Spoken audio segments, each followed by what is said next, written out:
B.M. Jalaluddin Adarsha High School.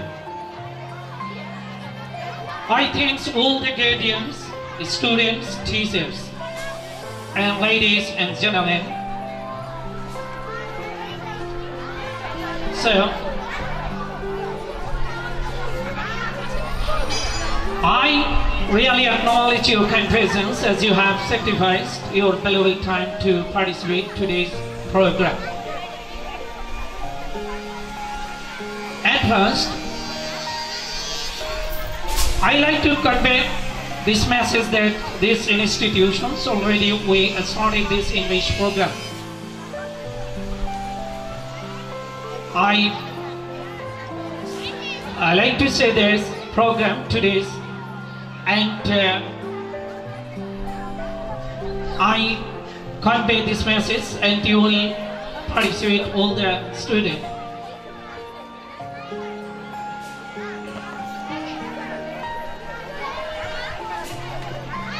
Well, I will start my talk with disclaimer. That disclaimer is that I am never declared to be a motivational speaker. Yes, I do speak. I really believe that I am not a motivational speaker, but I feel more like that wherever I go, I share my story.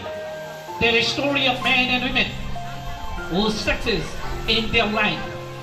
Read them, realize them, and who and what are today. Read the story of men and women who pursued their dreams, aspirations, made other people realize. If you think your life is hard, giving it up on it because you think your life is unfair.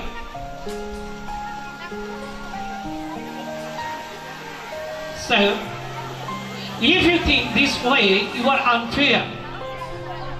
Read the story of men and women who make the people realize sometimes problems are not so big. We are too small because we can't handle them. Real happiness does not lie in success, money, fame. It lies within. It lies in gratitude. So, I am here and I am going to share my story, the story of gratitude. I do believe in the power of the word. Many people speak, people they think, but I know the value of the word. The word can make you, break you, heal your soul, and deform you, and change you forever. So, I always try to speak the positive word in my life wherever I go. They call it adversity, I call it opportunity. They call it weakness, I call it strength. They call it my disabled, I call it able. They see my ability, disability, I see my ability. There are some incident or accident are happening in your life. Those incidents or accidents are so strong that change your DNA. Those incidents or accidents are so strong that broke you physically, deform your body, but transform your soul. Those incidents or accidents are so strong that deform your body, break your body, but then mold into the version of you. So this is already here that we started our spoken class, and I request you, say you will take your baby's admission here, and they will be able to understand that BBC News program after completing 1 or 2 classes, and I assure you. So, because your baby will be participate with the global race in the year of 20 theory, there will be another thinking and another session. So, if you want to make your baby capable, so you participate our the English language club. Also there we teach this student for the 4 modules, that is speaking, reading, writing and listening. So they will participate in this program, so we will be able to understand BBC and CNN news program. Thank you very much. আদর্শ উচ্চ বিদ্যালয় তার অসাধারণ অভাবনীয় একটি বক্তব্য রাখার জন্য জোরে করতালি হবে স্যারের জন্য। এবারে আমি মঞ্চে আহ্বান জানাচ্ছি তার মূল্যবান বক্তব্য রাখার জন্য। এখন বক্তব্য রাখবেন SM বিজয় স্যার, প্রতিষ্ঠাতা বিজয় আইডিয়াল স্কুল। ছাত্রছাত্রী একটু দাঁড়িয়ে যাব। ধন্যবাদ। আমরা একটু ডান দিকে একটু হেলে যাব, সকলে যার যার ডানে একটু হেলে যাই, তারপর আমরা বাম দিকে একটু হেলে যাব। সকলকে অনেক অনেক ধন্যবাদ। আমরা সকলে যার যার আসনে বসে পড়ি।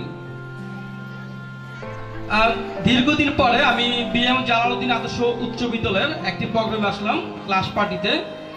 বিগত সময়গুলোতে আমি এসেছি। আসলে স্যারের স্কুলের প্রোগ্রামগুলো খুবই পরিপাটি থাকে, খুব চমৎকার থাকে। স্যারের স্কুলের প্রোগ্রাম থেকে আমরা যারা আসি, আমরা নতুন নতুন বিভিন্ন বিষয় শিখি এবং সেই বিষয়গুলো আমাদের প্রতিষ্ঠানগুলোতে আমরা অ্যাপ্লাই করে আমরা চর্চা করি। তো যাই হোক, আপনারা যারা গার্জিয়ান রয়েছেন তাদের প্রতি বিগত সময়ে আমি অনেক কথা বলেছি, আবারও বলি, আমরা সকলে চাই যে আমাদের নিজের সন্তানটা সুসন্তান হোক। আসলে শুধু চাইলেই হবে না যে আমার সন্তান সুসন্তান হোক। আপনার সন্তান সুসন্তান হওয়ার জন্য আপনি তার পিছনে কতটুকু সময় এবং শ্রম দিয়েছেন সেগুলো ভাবনার বিষয়। সকলের প্রতি অনুরোধ থাকবে যে আপনাদের সন্তানকে মানে সবার সাথে মিশতে দিবেন না। এরকম কোনো ছেলে বা মেয়ের সাথে মিশতে দিবেন না যার সাথে মিশার ফলে আপনার ছেলে বা মেয়ে নষ্ট হয়ে যায়। আর অবশ্যই লেখাপড়ার প্রতি মনোযোগী হবেন। আপনার সন্তান হচ্ছে আপনার সম্পদ, সম্পদকে সম্পদ হিসেবে গড়ে তোলেন। আর ইদানিং আমরা লক্ষ্য করেছি যে BM জালালউদ্দিন আদর্শ উচ্চ বিদ্যালয়ের ছাত্রছাত্রীরা পরিচ্ছন্নতার বিষয়ে অনেক সচেতনতা নিয়ে কাজ করে, তাদের প্রতি অনেক অভিবাসন। সর্বশেষে আর বেশি কিছু বলবো না, আমাদের সভাপতি সাহেব রয়েছে, বিভিন্ন বিষয় নিয়ে আলোচনা করবে। আমি বিদায় নিচ্ছি, সকলের প্রতি ভালোবাসা রইল। আসসালামু আলাইকুম। জনাব মুজিবুর রহমান স্যার, সভাপতি শিথিলগঞ্জ থানা বেসরকারি শিক্ষা প্রতিষ্ঠান ঐক্য পরিষদ, তিনি তার মূল্যবান বক্তব্যটি আমাদের মাঝে উপস্থাপন করবেন। আহ্বান জানাচ্ছি মুজিবুর রহমান স্যারকে মঞ্চে আসার জন্য। জোরে করতালি হবে স্যারের জন্য। এবং আমাদের মাঝে আরো উপস্থিত আছেন বিজয় আইডিয়াল স্কুলের প্রধান শিক্ষক SM বিজয়। সামনে আরো উপস্থিত আছেন অত্র বিদ্যালয় কর্তৃক আমন্ত্রিত মেহমান। আমার সামনে উপস্থিত আছেন অত্র বিদ্যালয়ের সম্মানিত অভিভাবক, অভিভাবিকা এবং প্রাণপ্রিয় ছাত্রছাত্রী ভাই ও বোনেরা, আসসালামু আলাইকুম।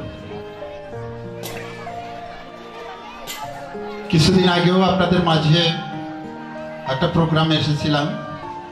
আসলে বিজয় স্যারের সূত্র ধরেই বলি যে মোহাম্মদ স্যার যখন আসলে আমাকে আমন্ত্রণ করে, আমি শত ব্যস্ততার মাঝেও সময় দেওয়ার চেষ্টা করি। আজকে আসলে আমার শরীরটা অত্যন্ত খারাপ, প্রচন্ড জ্বর, তা নিয়েও এসেছি। আসার একটাই কারণ যে মামুন স্যারের স্কুলে আসলে এই যে প্রোগ্রামগুলো এত সুন্দর, এত গুছানো, এত পরিপাটি, আমি আশ্চর্য হয়েছি যে এতটুকু বাচ্চা, যে বাচ্চার বয়স 4 বছর পূর্ণ হয়নি, অথচ চমৎকার ভাবে নৃত্য করলো, এটা আমি অভিভূত হয়েছি। আমি সিদ্ধিরগঞ্জের সভাপতি হওয়ার কারণে বিভিন্ন স্কুলের প্রোগ্রামগুলোকে আমাকে আমন্ত্রণ জানায় এবং আমিও চেষ্টা করি তাদের স্কুলগুলোতে যাওয়ার জন্য। তো মামুন স্যারের স্কুলে আসে, আসলে আমি অভিভূত হই যে এই বাচ্চাগুলো এত সুন্দর করে পারফর্মস করে, আমি অভিভূত হই, মুগ্ধ হই। এবং এদের যে নানান রকমের প্রোগ্রাম, আপনারা যদি মামুন স্যারের এই যে টিভি চ্যানেল আছে একটা জালালউদ্দিনের নামে, এই বিএম জালালউদ্দিনের চ্যানেলগুলো যদি দেখেন তাহলে বুঝতে পারবেন যে তারা কতটা এগিয়েছে। তো যাই হোক, যে উদ্দেশ্যে আপনাদের বিষয়ে যেটি কথা বলতে চাই, বিজয় স্যার চমৎকার ভাবে বলেছেন যে আসলে আমাদের লেখাপড়ার উদ্দেশ্য শুধুমাত্র বাচ্চাকে সার্টিফিকেট দাঁড়িয়ে না করা, আমাদের কিন্তু লেখাপড়ার উদ্দেশ্য হলো যে বাচ্চাকে মানুষের মতো মানুষ করা। কারণ খালি সার্টিফিকেটেই যদি মানুষ হতো তাহলে কিন্তু এই যে আবরার হত্যা দেখলাম, আমি একটা সবাই দৃষ্টি আকর্ষণ করছি, আমি মায়েদের দৃষ্টি আকর্ষণ করছি, আমি 2 মিনিট কথা বলে শেষ করব। কারণ আসলে কথার মধ্যে কথা হলে কথা বলতে ভালো লাগে না, বা কষ্ট করে কথা বললে এটাই আমার। আমি বলছি যে যদি শুধুমাত্র সার্টিফিকেটের জন্যই লেখাপড়া হতো তাহলে আবরার হত্যা হতে পারতো না।